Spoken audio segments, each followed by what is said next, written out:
Halo teman-teman, Assalamualaikum. Berjumpa lagi dengan saya di Cara Jitu.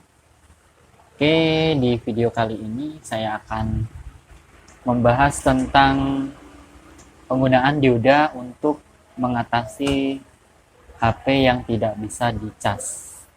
Bukan tidak bisa dicas ya. Biasanya kasus seperti ini kalau menggunakan dioda, kita harus mencari kasus yang bisa dicas, akan tetapi baterainya tidak mau bertambah, tegangannya nggak mau masuk, atau ya baterainya dicas berjam-jam nggak ada perubahan, nggak ada kenaikan persennya ya. Misalnya 10%, terus dicas HP normal ya, dicas terus baterainya nggak mau nambah-nambah, 1 jam tetap 10% saja. Nah, kasus seperti itu bisa diakali, yaitu bisa menggunakan dioda. Namun apabila tidak ada notifikasi saat kita cas, tidak ada notifikasi mengecas ya, tidak ada notifikasi casnya, dengan menggunakan dioda tentunya tidak bisa ya. Nanti dia baterainya nggak bertambah, tetapi harus melepas baterai dulu biasanya. Habis dicas ya, menggunakan dioda itu, kita jumper menggunakan dioda, terus kita cas, dia tidak ada lambangnya, tetap tidak ada lambangnya. Terus dia itu nggak mungkin bertambah, kecuali kita harus melepas baterainya, terus kita pasang lagi. Nah, dia baru kedetek baterainya penuh, biasanya seperti itu. Paham ya teman-teman? Nah, cara ini menggunakan dioda ini banyak sekali teknisi yang sudah mempraktekannya, dan ada yang berhasil, ada juga yang tidak. Seperti yang saya jelaskan pertama tadi, hanya kasus-kasus tertentu yang bisa menggunakan dioda. Nah, dioda seperti apa yang bisa digunakan? Di sini saya sarankan untuk menggunakan dioda biasa ya, baik itu SMD ataupun konvensional. Apa yang gede itu konvensional apa ya? Kalau SMD itu bentuknya seperti ini. Ini ya, ini adalah dioda. Ini bentuknya kotak. Ada juga yang mana ya?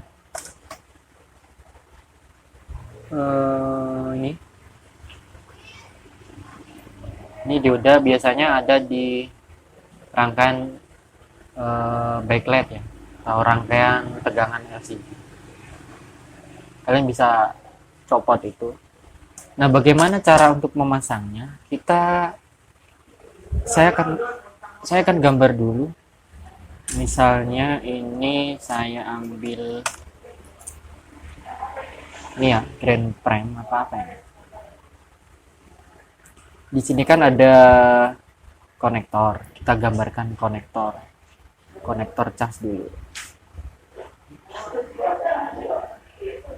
Konektor cas. Saya gambarkan di sini konektor casnya dengan kaki 5 ya. 1 2 3 4 5. Nah, kaki 5 ini yang di sini biasanya adalah ground. 3 ini adalah data ya. Data kita nggak usah gambarkan. Dan yang penting adalah jalur ini. Ini adalah jalur menuju IC cas. Di sini tegangan charger adalah 5 volt DC. Di sini dia menuju ke IC cas. Saya gambarkan di sini IC casnya. Nah, dari IC cas ini ada yang menuju, jalurnya itu ada yang menuju CPU. Anggap saja seperti ini adalah gambaran sederhananya. Oke, di sini tegangan 5 volt masuk ke IC cas, terus diperintah oleh IC CPU. Nah, maka dia akan mengeluarkan tegangan yang menuju ke konektor baterai. Nah, di sini konektor baterainya ada, biasanya saya ambil saja 3. Yang bawah adalah ground. Saya gambarkan ground seperti ini. Terus yang di atas ini adalah tegangan 3,7 volt atau 4,8 volt ya. Ini bisa beda-beda tergantung tipe HP-nya ya. Yang standar adalah 3,7 volt. Ini adalah konektor baterai.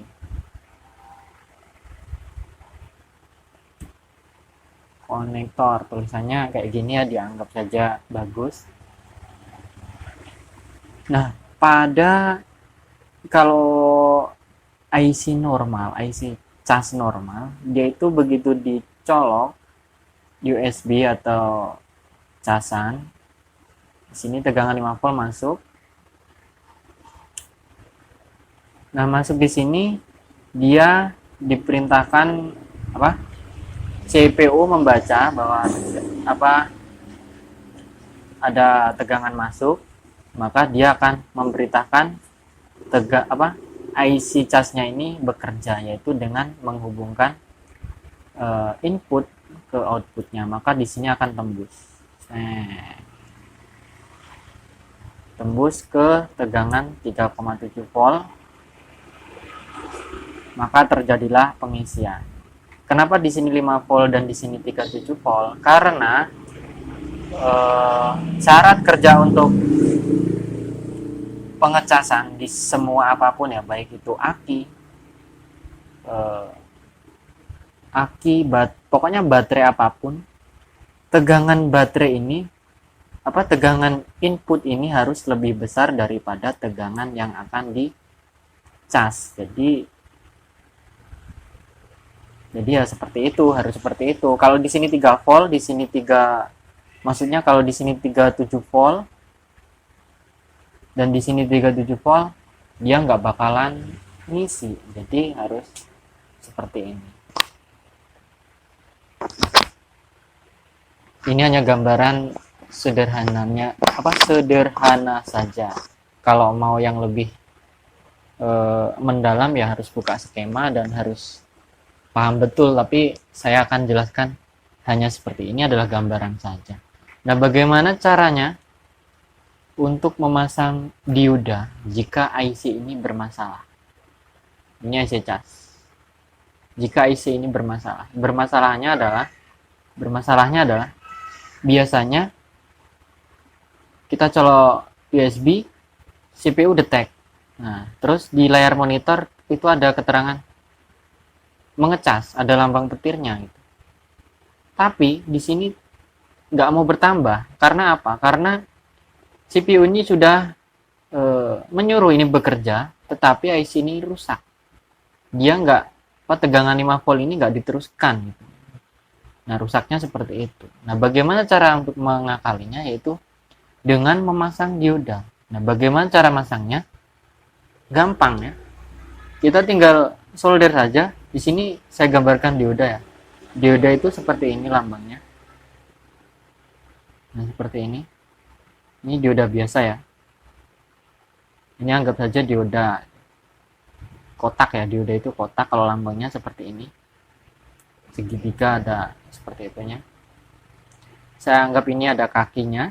Ini diodanya kotak. Ini dioda SMD ya. Nah, kita jumper saja dari konektor cas di sini, misalnya dari kakinya, atau biasanya di sini ada kapasitornya ya. Kita jumper saja di kapasitor ini atau basing lah, terserah. Terus gunakan kabel jumper, kalian hubungkan ke sini. Nah, jangan sampai terbalik ya. Ini adalah inputnya, set input. Nah, untuk outputnya dari kaki konektor plus baterai, kalian jumper ke sini. Nah, seperti itu. Jadi intinya kita nggak gunakan IC ini, tapi jangan sampai dilepas. Karena apa? Kalau dilepas di sini 5 voltnya nggak masuk, terus CPU-nya tidak mendapatkan perintah bahwa dia mau mengecas. Pokoknya seperti itulah penjelasannya ya. Maklum saya nggak sekolah dulu. Ini penjelasan tergampangnya lah. Pokoknya IC charge-nya jangan sampai dilepas. Nah, tujuan dari memasang dioda ini adalah bila kita cas, saat tegangan akan langsung didistribusikan ke 3,7 volt melalui dioda ini. Jadi 5 volt, set. Nah, di sini keluarnya nggak 5 volt. Di sini 5 volt tapi keluarnya nggak 5 volt, dia tertahan di sini. Tertahan, biasanya di sini panas. Jadi gunakanlah dioda yang ampernya besar gitu. Oke, nah kenapa kita harus menggunakan dioda? Kenapa nggak langsung di jumper seret saja, kan sama aja. Gini, kalau kita jumper di sini 3,7 volt kan, terus di sini 5 volt, kita ya bisa, kalau dicas bisa masuk. Tapi kalau dilepas chargernya, otomatis tegangan 3,7 volt ini akan balik ke sini. Maka kalau balik di sini, otomatis tegangannya masuk ke IC cas. Terus dia akan lari ke CPU. CPU memerintahkan adanya charger masuk kan. Lalu tanda petirnya masih ada. Nah, itu kalau pakai dioda di sini masuk. Nah, kalau tegangan 37 volt ini nggak mungkin lolos dari dioda ini, karena dioda ini adalah penyearah. Jadi, kalau plus dari sini bisa tembus, tapi kalau plus dari sini ke sini, dia nggak bakalan tembus. Dia tertahan. Ini kan ada lambangnya seperti ini. Nah, untuk dioda SMD biasanya kotak seperti ini ya, kotak. Kan ada kakinya. Terus ada garisnya. Garisnya di sini. Nah, garis ini adalah menunjukkan arahnya. Arah arusnya. Jadi arusnya itu ke situ. Kalau kita kasih plus dari sini, misal dari sini, dia plusnya nggak bakalan tembus ke sini. Dia akan tertahan. Seperti itu. Oke, teman-teman. Mungkin oret-oretan kali ini seperti ini aja ya, nggak jelas tapi. Nah, di sini ada tadi ya, misalnya di sini plus 5 voltnya, kalian jumper saja ke sini menggunakan dioda tadi. Jangan sampai terbalik diodanya. Kalau terbalik dia nggak bakalan bertambah. Nah, bagaimana dengan Zener? Banyak orang-orang yang menggunakan Zener. Zener itu apa? Zener ini juga dioda, tapi lambangnya seperti ini. Biasanya, nah seperti ini dia. Nah, ini Zener, ini lambang dioda biasa. Ada lagi dioda, lambangnya seperti ini. Ada seret-seretnya seperti ini. Ini adalah dioda LED atau lampu. Nah, di sini adalah dioda biasa. Di sini adalah dioda Zener. Nah, Zener itu fungsinya adalah sebagai penyetabil ya. Biasanya ada 3,7 volt, 3,7 kan 6 ya. 3,6 atau 5,6 atau bahkan ada 12,6. Nah, di sini karena penyetabil ya. Nah, cara pasangnya pun bukan seperti dioda ini, beda. Bukan dioda biasa ini. Tapi banyak teknisi menggunakan dioda Zener ini bisa untuk menerapkan penggantian IC ini. Nah, saya belum melakukan itu. saya sarankan untuk menggunakan dioda biasa dengan ampere minimal ya, carilah 2 ampere atau 3 ampere. Itu lebih awet ya, panasnya nggak terlalu over nanti. Tapi cara ini hanya digunakan untuk kasus darurat saja.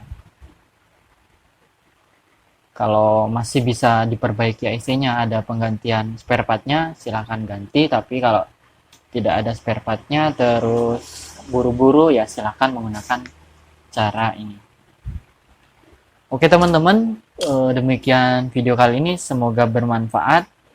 Maaf kalau penyampaiannya kurang pas, kurang sempurna, atau banyak kekurangannya.